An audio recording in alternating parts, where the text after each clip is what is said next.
Welcome to the Daily Insider here on VegasInsider.com. Kevin Rogers and Thom Cunningham with you. See us right here in the little screen. On, what's today? St. Patrick's Day, Wednesday, Yes. March 17th. So, see if we can get lucky today. And let's take a look at the brackets, Tom, because that's what we've been talking about. And I guess number one, we've talked since Sunday when the brackets were released. Monday, gave you a day in the lab yesterday, so now you're back with us today. Yep.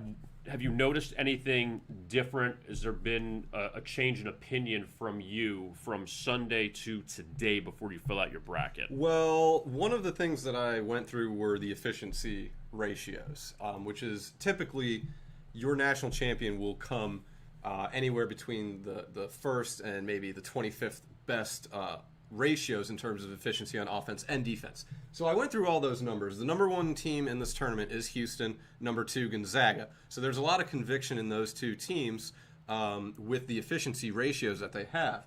Then I started digging a little bit deeper, and there's actually 6 teams I feel could be on an upset alert. Not necessarily that they will lose, but covering the spread becomes a concern.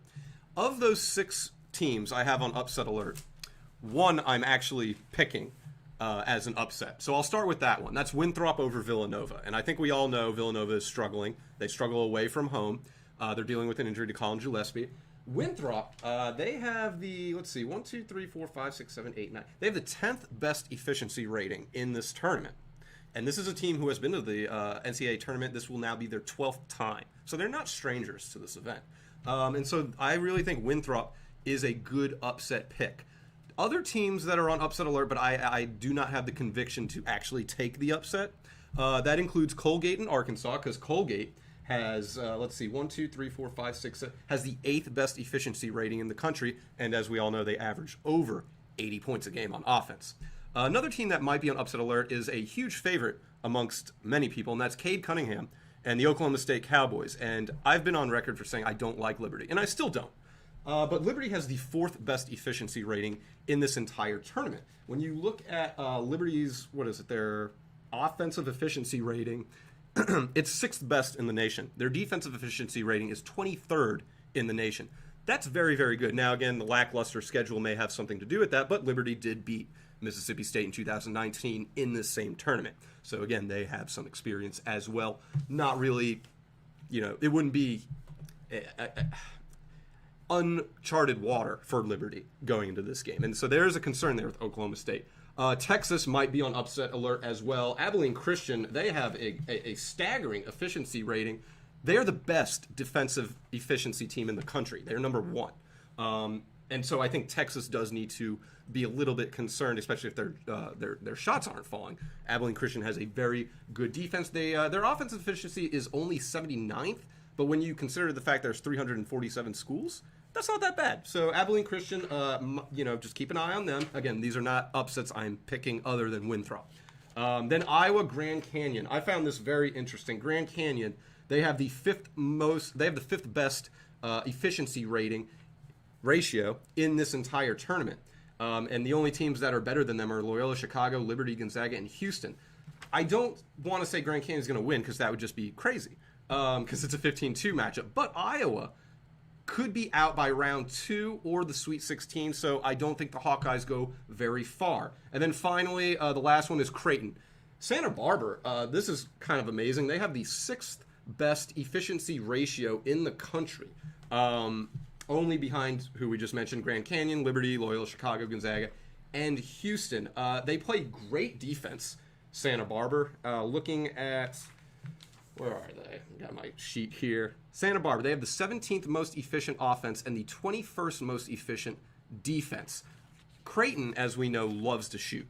Shoot 3 balls all day, every day. So if those 3 balls are not falling, there's a huge potential for an upset alert. So I think Creighton, Iowa, Texas, Arkansas, Oklahoma State, be weary about going to the Elite 8 or even the Final 4. These are teams that are playing deceivingly tough opponents in round 1, and I do think Winthrop gets the job done against the Wildcats. Okay, let's first start with Winthrop, all right? And they're playing Villanova, and we all know that Villanova's top player is, one of their top players, Colin Gillespie's out.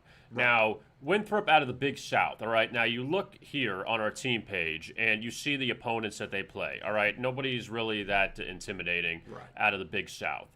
And as far as, big wins, it's hard to really find them. Right. We have to be fair about that. It'd be Campbell, Charleston Southern, Gardner-Webb, Longwood. I mean, you're not playing Presbyterian. You're not really playing anybody great. And, out of conference. And, again, it's unfair this year because you don't get to play anybody. Some of these teams couldn't play out of conference just because of COVID. Right. But I guess this is what I always want to know in college basketball as opposed to the NBA when you're playing 30 teams. You're all playing the same teams.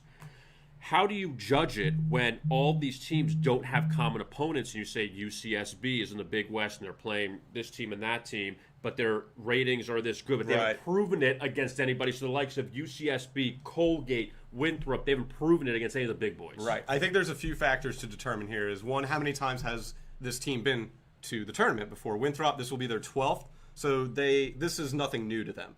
Then you go to, Winthrop's this will be their 12th time. How many players on this team have had experience in the past 11 tournaments? Well, Winthrop was there in 2019. And then I look at seniors. Because especially with this year, what you've seen with the COVID year is a lot of one-and-done teams struggle because they don't have the preseason. They didn't have the practice time to get chemistry together. Whereas the senior-led teams with upperclassmen who have been playing together for a while, they didn't have to worry about that. They had the benefit of the doubt of already knowing the teammates, the coaching style, just chemistry in general. So I think you look at senior leadership and you look at whether the team has been there before or not. Looking at Winthrop, they've been there before. They've got some seniors, and so I think that the opening is there to take. And keep in mind, this is March Madness. You have to give these small schools the benefit of the doubt because it happens so commonly. You will have upsets in this tournament. Now, that's not to say you're going to have 5 upsets in round 1 in this tournament, but you will have one.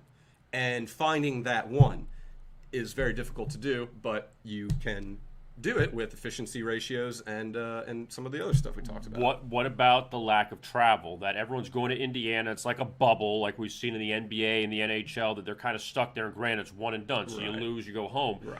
But you don't have these teams like Gonzaga, for instance. They're not playing any games in the West Coast the first 2 rounds, then going somewhere else for the Sweet 16 and Elite 8. Duke's not here, we know, but they're not playing in Greensboro next door. That the only school you have in the state of Indiana is Purdue. Right. I'm not going to say they have a huge advantage. I'm not going to go there. But just in general, how much is the lack of travel, the lack of, familiarity with your region, is that going to be a factor? Or is just going to be the best teams are going to win because it's all literally neutral site? Well, I think the COVID factor it plays a role into this because Virginia's a great example. And I've actually circled them on my bracket for this reason. They're not showing up to Indianapolis until, I believe, today. And then they're only going to have a walkthrough practice and then, boom, hit the court against Ohio. They're in the same bracket as Creighton and Santa Barbara. And we just talked about how Santa Barbara's efficiency rating should take them to the Sweet 16. So this part of the bracket right now is very much up in the air because of the Virginia traveling that we just don't know about, and Santa Barbara being a better team efficiency-wise than Creighton. So I think the COVID plays a factor and the traveling plays a factor more for Virginia than literally any of the other 67 teams in this tournament because Virginia is going to be showing up late to the party. So I would say the Cavaliers affects the most. Staying in this West here on the left on the screen.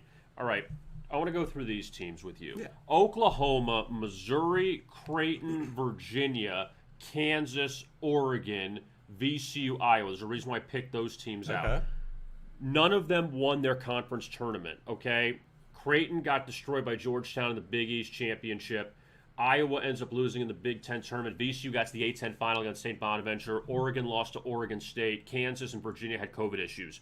How much of the losing, and I know Kansas and Virginia, we don't see that in years past, how much of the not winning your tournament do you put into saying, okay, this team can still make a run, or that makes a big difference? Or I don't think the conference tournament makes a huge difference, really, other than teams trying to get in. bubble teams or teams like Oregon State, who their only shot of getting in was to win the conference tournament. Georgetown. Yeah, I think that the conference tournament is more for bubble teams trying to get in and for the committee to determine a few seeds they're unsure of. Because I'm just not a believer that. How many times have we seen Gonzaga not win the WCC tournament? Only a few times. Not many. Maybe like 2 or 3 like in the championship. Right, but they still win their first round game. They still win 2 or 3 games. I don't think the conference tournament has much to do with the success of a team. I still like Oregon to go to the Sweet 16 despite them running into a wall in the Pac-12 tournament. They're still 20-6. They're fully healthy for one of the first times all year. So yeah, I wouldn't put too much into it, but to say that it's not a factor would be naive. In the South now, looking on the right side of the screen, that you didn't really like Arkansas. What don't you like about Arkansas? Arkansas, so to start the year, they didn't play anybody. As the year went on, they earned a few good wins along the way. The offense is good. The defense is okay. It's the fact that Colgate is such a threat on offense. They have 4 players average a double-digit point total. And I get that they played in the Patriot and they only played 15 games this year. They're still putting up the stats, and so you have to respect that. I don't not like Arkansas. I think Arkansas is a team that's good for 1 or 2 wins in this tournament, but that's really it. I just don't think they are as good as advertised. The games they've played in, they haven't been overly impressive. Granted that they did win a few good games at the end of the year, they didn't play anybody out of conference, and then they struggled against the good teams in conference. But they have picked it up lately, so I don't want to write them off. But Colgate, I mean, this is a team full of seniors. They score over 80 points a game. So they are a threat. That's sort of why I don't like Arkansas. But again, to say I don't like Arkansas is incorrect. I am just not sold on them making a deep run. Okay, all right. And look, we're looking at Colgate's schedule here, and they lost the second game of the season to Army. That's the last time they lost a game. But like Tom said, look at the numbers. 101, 86, 89, 95, 96. Points. 84, 92, 82. So they score. Yeah. They're going to put up a lot of points. The fewest amount of points they've put up is 77 in a game. Yeah, so they're going to score. But again, they played all Patriot League teams. They didn't play before January. So I think my biggest issue with Colgate is just unfamiliarity. Right. That's what it is. It's not about saying I think that they're not good. You're a good team, but again, it's playing the likes of teams from Power 5 schools. All right, now let's look at some other teams. You mentioned the Houston Cougars, and with Kelvin Sampson, you like them to go pretty deep to win the region. Yeah, to win their region, and they lost to Wichita State in the American. Yep. They somehow lost to East Carolina. Whatever, you get a mulligan on that one. That's fine. You have a dud. Teams are going to lose those here and there. Yeah. But what is it about Houston? Because it feels like they're. I hate to insult the American, but I feel like they're better than that. That they're a team. Yeah, they're a team that could be. If you put Houston in the Big 12, okay, let's put it that way. Right. If you put Houston in the Big 12, how good would they be? I'd probably say like an 18-8. You were probably looking at something similar to Kansas's record right now. But they're like a top half team in the conference. Absolutely, yeah, they're coached well. I think people forget about how good Kelvin Sampson actually is as a coach. This is a team that. They went to the Sweet 16 in 2019. Granted, they played tougher competition that year, so they were a bit more proven. There was much more conviction in Houston that year, which is a reason I think they're a good pick this year. You kind of want to take teams that that the public is fading. Mm-hmm. We've gone over this before. If you pick a winner that everyone else is picking, it does you no good. Right. You want to be a little bit risky in this tournament. Right. So I like Houston for that reason. So going into a little bit of numbers, though, Houston is the best team in this entire tournament in terms of efficiency ratio. Mm-hmm. They have the 5th most efficient offense in the nation and the 4th most efficient defense in the nation. They give up the 2nd fewest amount of points per game. Their defense is awesome, and they have experience. They're littered with it. They've got a Studley cast, Marcus Sasser, the senior's last name Jabru. I hope I'm pronouncing that right. I know I'm probably botching it. And Quentin Grimes. I mean, this is a very dangerous team. And the reason I also like Houston, if you look at the bracket, if you could pull that up real quick. With Houston, if you look at that bottom right, the Midwest, that top half is a gauntlet. Illinois, Loyola Chicago, Georgia Tech, Tennessee, Oregon State, and Oklahoma State. It's almost impossible trying to pick the right team out of that top half of the bracket. Then you look at the bottom half of the bracket. I'm not sold on the 6-11. West Virginia, they can make the Final Four. They are that good. Not sold on Moorhead for obvious reasons. Clemson, Rutgers, not sold on either. It seems, using process of elimination, almost filling out the bracket from inside out, Houston is your best bet, solely because that top half, Illinois, Loyola, Chicago, Georgia Tech, or Oklahoma State all have a very good chance of coming out of that. Right. So it's just a process of elimination as well with Houston, along with the efficiency rating. Now, what about Loyola, Chicago, staying in that region? They're playing Georgia Tech, who, again, you don't see an ACC tournament champion as the 9 seed ever. And because of these circumstances, this is what it is. Georgia Tech, they were probably in, on them for a second, they were probably in if they lose to Florida State, right? Absolutely, okay, yes. They were going to get the at-large. Okay, so they're in regardless. But that matchup there, Loyola Chicago wins the Missouri Valley. They beat Drake. Drake was very good all season. Drake gets relegated to the 11-11 game against Wichita State, so they just got to play to get into the actual tournament now. But what do you think of Loyola Chicago, their chances against Georgia Tech, and then moving forward? I honestly think, they do have the best defense in the country. They in terms of points allowed, they give up the fewest per game. Again, you could go to the schedule. The best win on Loyola Chicago's record this year is Drake twice. And a lot of people I hear say Loyola is better this year than the year they went on a magical run. That might be true, but that doesn't necessarily mean they are due for a magical run this year as well. I think a lot of people are just sleeping on how good of a team Georgia Tech is. Right. They are loaded with talent and seniors. Mm-hmm. That is huge. They are Georgia Tech from top to bottom, talent-wise, is the better team. And that's why I'm hung up on this. I am taking Illinois to go to the Sweet 16. Solely for the fact that Loyola Chicago and Georgia Tech is a toss-up. And a lot of people are picking the Ramblers over the Illini in round 2. If you feel that confident in Loyola Chicago, more power to you. I'm not there yet. I think Georgia Tech can beat Loyola Chicago.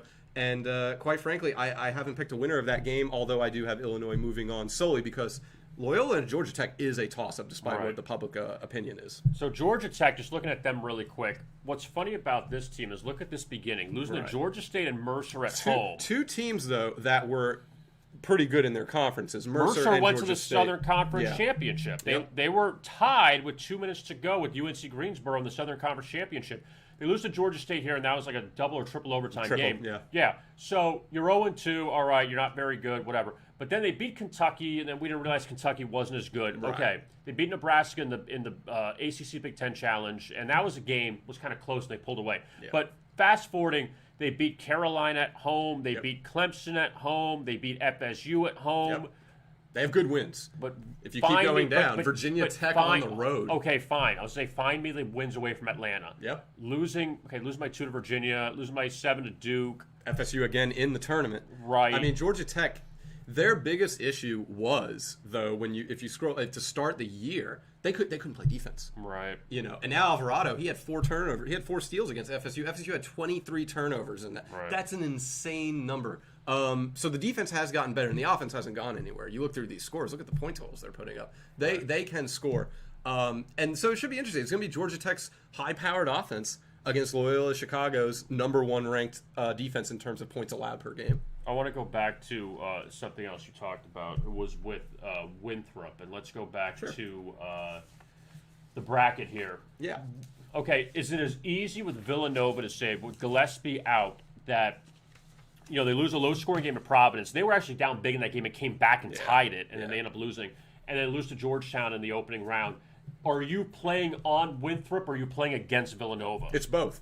Honestly, it is both, which is why it's the only upset, massive upset that I have currently on my bracket. It's dangling fruit in a way. Like the signs are there. Villanova's struggling. They're missing their best player. Winthrop has a top 10 efficiency rating in the country, in this tournament. So it just seems that if you are to pick an underdog, there are legitimate signs and stats to back Winthrop over Villanova. So it's a little bit of both, a little bit of give and take. Look at Villanova's schedule here. They lost 3 of their final 4. Okay, the 2 without Gillespie.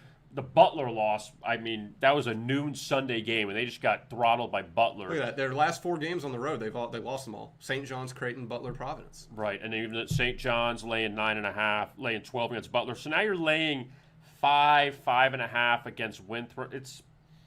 But again, with Winthrop, you say, okay, who have they beaten? Exactly. 23-1. That's the issue. It's not to take away from Winthrop and Colgate, UCSB, these other teams. That's not their fault that they're not in the Pac-12 or whatever conference, but you say, okay, what's 23-1 mean if you've beaten a bunch of nobodies? And here's something with Liberty and Winthrop that we can kind of go to here, is that Liberty lost on the road to Stetson this year. Go to Winthrop's record in the Big South. You're not really going to find those sort of losses. Liberty has a few of those. You lost to the Stetson Hatters? Yeah, Winthrop lost by 2 to UNC Asheville. And that was it. And UNC Asheville, wow, that was a low-scoring game. I was about to say, they usually put up points, UNC Asheville. Right. They're a team that is getting better. Let's go to Liberty now. So, yeah, and then you go to Liberty. You got to, let's see. Purdue, TCU, Missouri. Okay, so big names. Then Lipscomb. Yeah, and Stetson. And it's just like those two just stand out to you. And it's like, okay, so there is some consistency issues with Liberty. And then you look at the teams they faced after Stetson. Kennesaw State. They probably had, 3 wins in the past 3 years? Jacksonville, North Florida, North Alabama, Bellarmine, who's brand new to Division 1 this year, although they did play pretty good. Right. But you see that although the similarities between Winthrop and Liberty is that, they don't play anybody. Right. The difference is Liberty has 2 road losses that are head-scratching, and Winthrop doesn't. And keep in mind that Winthrop loss was the second of a back-to-back. Sure. Now let's look at Oklahoma State. So people remember this. And again, they're playing better competition. We get it. At the beginning of the season, remember that was a good win at Marquette. But then they beat Wichita State, that was before they kind of losing to TCU is not a good loss. Yeah. Well, there's never good losses, but TCU is not a good loss. Lose by 3 at Texas.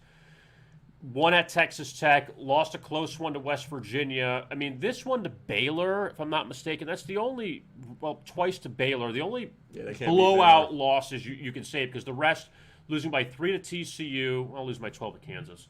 And then after that, though, they took off. Let's look at the wins here, though, down the stretch. Beating Baylor, all right, in the Big 12 champion, or in the tournament, the semifinals. Beating West Virginia twice. They beat them on the road, and then again in the tournament. Beating Oklahoma twice in the Bedlam games, beating Texas Tech. I mean, those are strong. Texas, they do have Arkansas. That was the only loss Arkansas had for a long time. Yeah. So beat Kansas at home, beat Texas Tech. They have a lot of good wins, but then it comes down to a guy like Cade Cunningham, where. Look, we've seen what Carmelo Anthony did. We saw what he did with Syracuse in 2003. He was a freshman. He took over.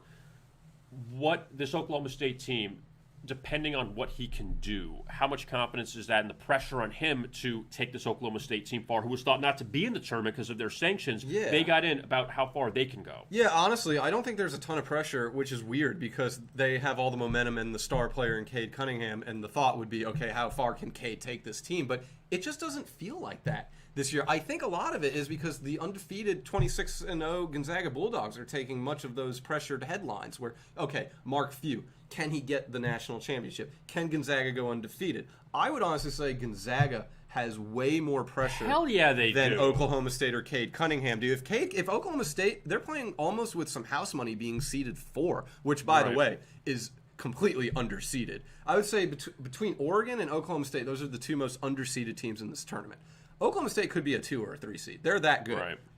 And so I think them at a 4 seed, kind of playing with a little bit of house money, considering that Illinois is supposed to be, the best thing right now in college basketball. You have Gonzaga up here.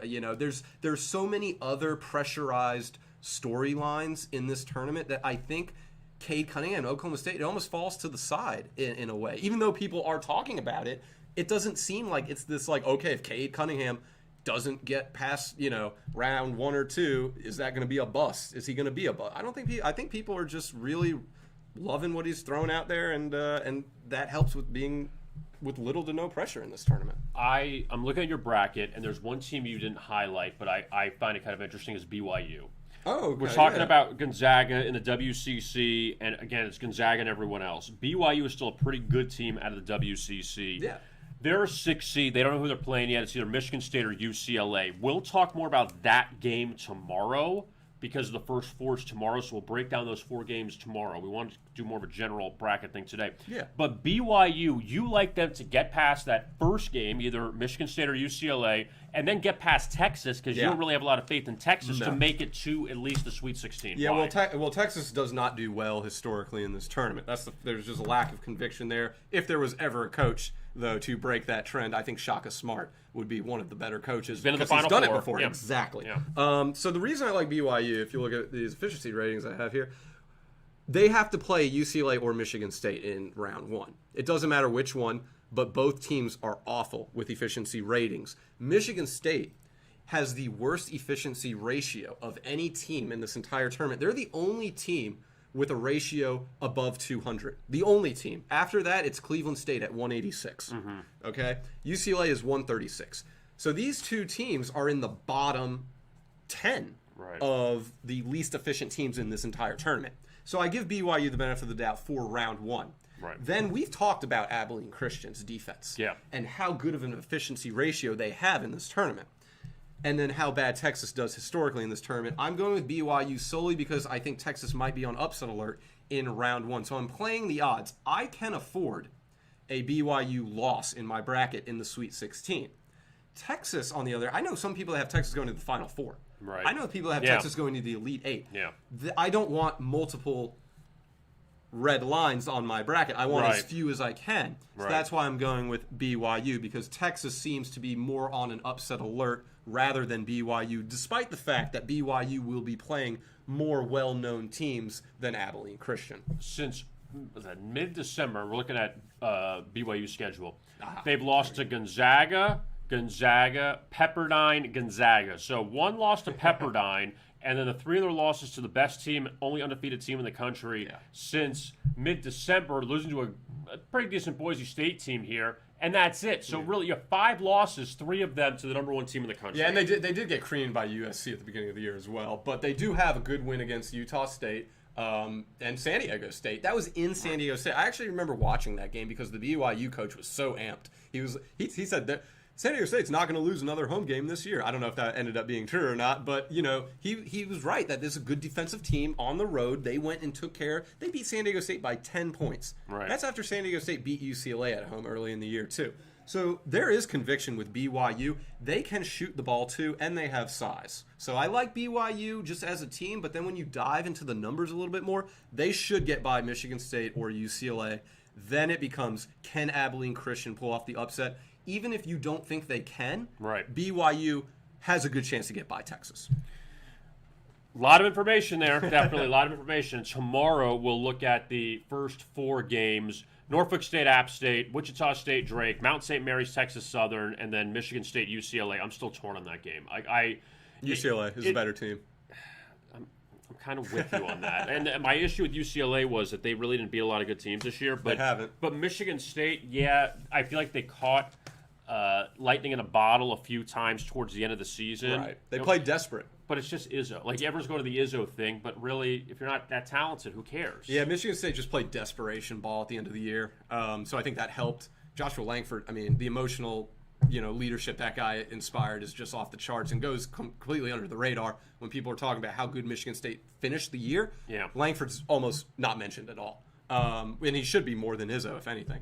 And then who are they playing? UCLA. Yeah, so UCLA, they are the better team talent. Like, the roster is better. They're dealing with injuries, and they have lost more games than not lately. So it really becomes, does their recent form of losing games trickle into this one? But UCLA is the better team in terms of roster talent. Well, we'll break down those 4 games coming up tomorrow on the first 4. Thom Cunningham, always great work with what do you do? College basketball? What do I do? All these days we've just been doing all this stuff. F1. Just pick a sport. That's what whatever I cover. it is. Thom Cunningham right there. We're going to look at some NBA, and we thank Tom for joining us. So let's look at NBA for actually last night first, and then we'll go to tonight, and then we'll get some free picks in just a few minutes.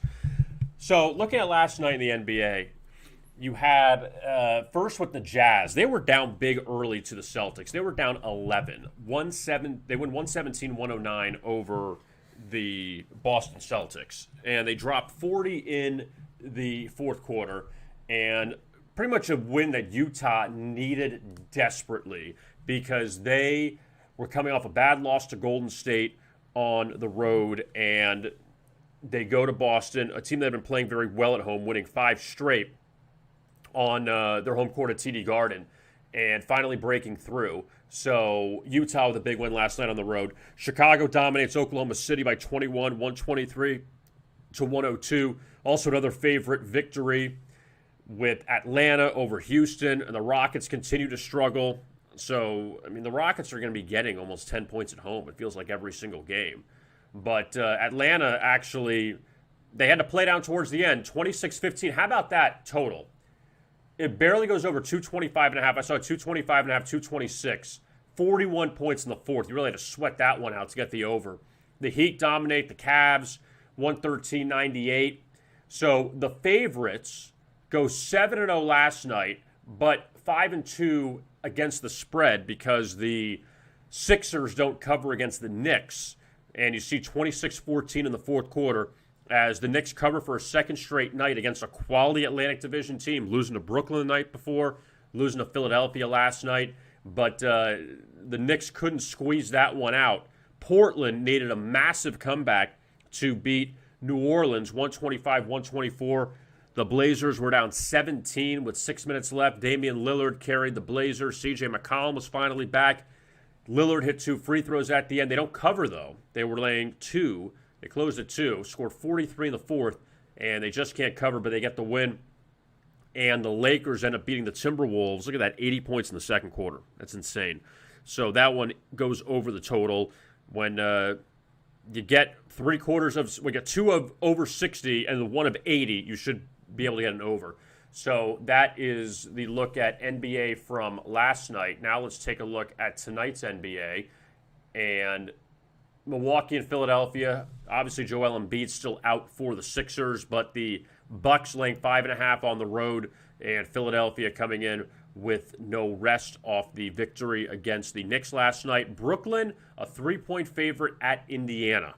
And the Nets obviously going to be a public play just because of what they've done lately, 12-1 the last 13, and they just keep on rolling. And Indiana, they have been struggling against the spread.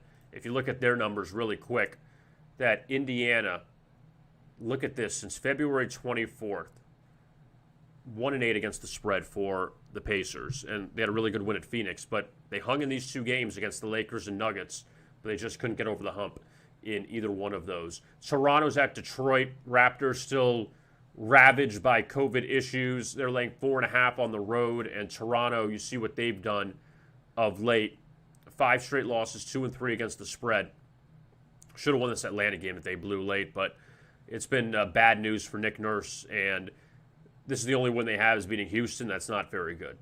So the Raptors have been a bit of a disaster. Sacramento at Washington, 248. Holy God, 248 on that total. But the Kings, 0-2 so far on their road trip, losing at Atlanta and Charlotte. Both games went under. Washington get them in a rare favorite role tonight. And the Wizards have lost 4 straight and 6 of 7 since they went on a nice little run here. They beat the Clippers before the All-Star break, but 127, 127, 125, 133, giving up a ton of points last few games. We know Washington's not good defensively.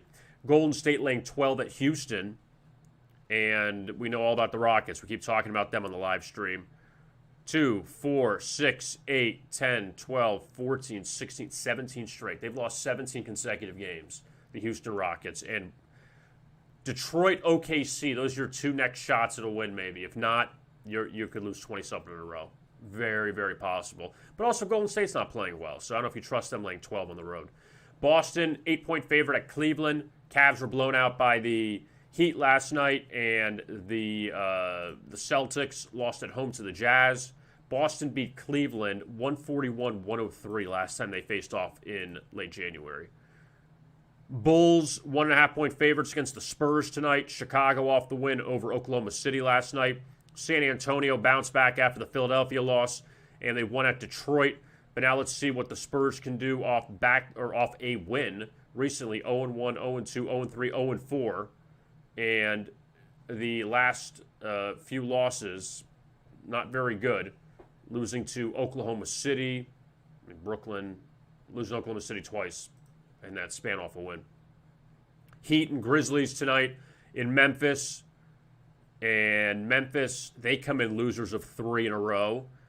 So they're not playing extremely well. Just 1-3 since the All-Star break. Only win over Washington. And Miami continues to play very well, but the money's gone on the Grizzlies. And you see what Miami has done since February 18th. Actually, since this meltdown against Golden State on February 17th, a month ago today, they've lost once, and that was to Atlanta at home. So the Heat have been on fire. Charlotte's been on a 9-game over streak on the road.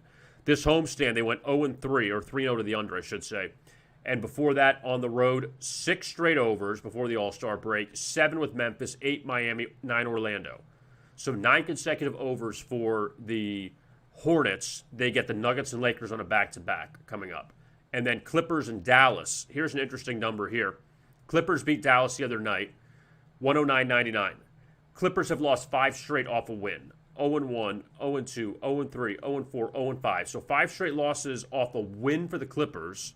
And for Dallas, on the flip side, off of a loss, 1-0, 2-0, 3-0, 4-0, 5 straight wins. So 5-0 off a loss for Dallas, 0-5 for the Clippers off a win. We'll see if those trends continue coming up tonight. And they've split 2 games so far this season.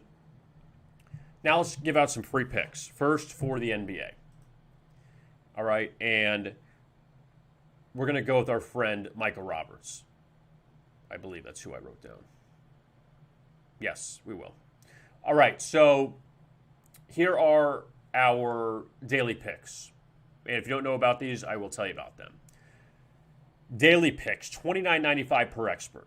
Okay, and you get their picks, however many they have. Alex Smart 4, Bill Marzano 4, Gary Bart 2. You pick, you get the package here. You get as many picks as they have. And obviously, you can buy more than one if you want. So $29.95 for the daily picks. Now, as far as the guaranteed picks, $39.95 a day, 1 pick. That's it. You pay after it wins. If it's a winner, you pay. If it's a loser, you don't pay. Simple as that. So 1 selection, 1 game. And for today, we're going to give out a free guaranteed pick. And today, we will give it out for our friend Michael Roberts. And who does he have for today? Indiana, Brooklyn. Let's see what Micah has. So this is it. And Micah likes the Brooklyn Nets, laying 3.5 against the Indiana Pacers on the road.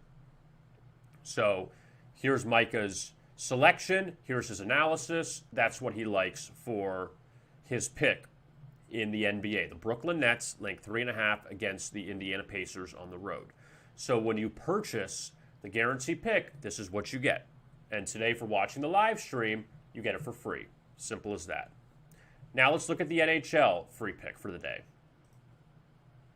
In our NHL free pick, we are going to go with... Who are we going to go with today? I actually wrote down who it was, so I want to make sure I had it right.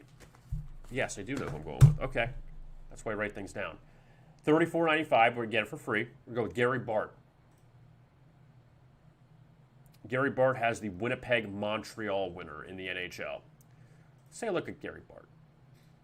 He's going to take the Montreal Canadiens on the road at Winnipeg. So that is the pick for today, the free pick in the NHL. The Montreal Canadiens taking them against the Winnipeg Jets. And as I said, you can buy daily picks, you can buy guaranteed picks, you can buy monthly picks too. You can do whatever you want as far as if you want to buy either daily, guaranteed, weekly, monthly, or the season package. You have plenty of choices.